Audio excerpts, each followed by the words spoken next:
What are you doing to that A1534? I'm seeing if it turns on.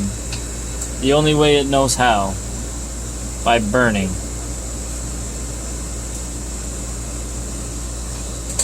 What is burning? Oh, wow. What? If only it had proper fans to cool down.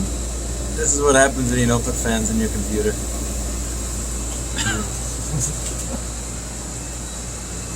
Alright.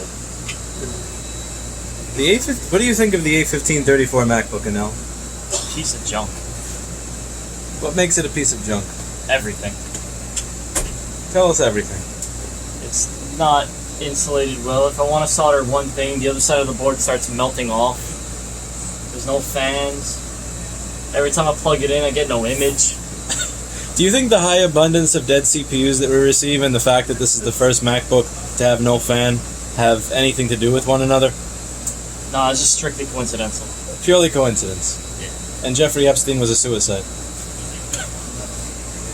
There's no evidence otherwise.